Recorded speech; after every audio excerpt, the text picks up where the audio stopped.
မင်္ဂလာပါဒီနေ့မှာတော့ရှမ်းပြည်နယ်ရှေ့ပိုင်းရဲ့တဲနှလုံးလို့တင်စားကြတဲ့ရွယ်မွေမျိုးလေးကိုရောက်ရှိနေရပဲဖြစ်ပါတယ်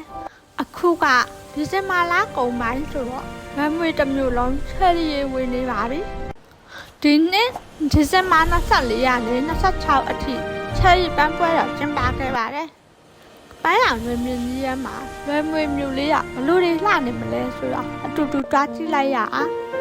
ကျိုင်းတုံမျိုးရဲ့ရှေ့တောင်ဘက်22မိုင်အကွာမှာရှိပြီးပင်လယ်ရေမျက်နှာပြင်အထက်9582ပေမှာရှိတဲ့ဒီမြို့လေးဟာ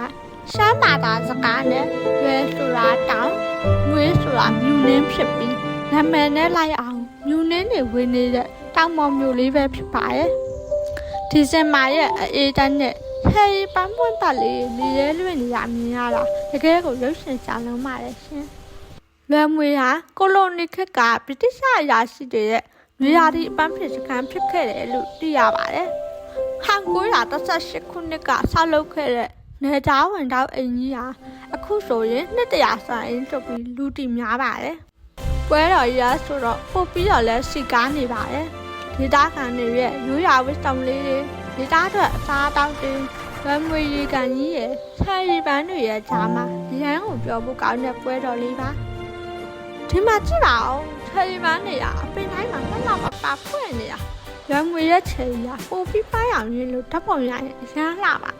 ဒီဇင်ဘာရဲ့အမှတ်တရတွေကိုပန်းရောင်ချယ်ခြင်းနဲ့ဆိုရင်တော့ရွယ်ငွေရတင့်ကိုစောင့်ကြည့်နေမှာပါ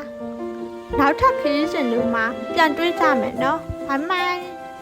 ကိုဝက်စိန် channel လေးကို subscribe လုပ်ဖို့လည်းမမေ့နဲ့ဦးနော်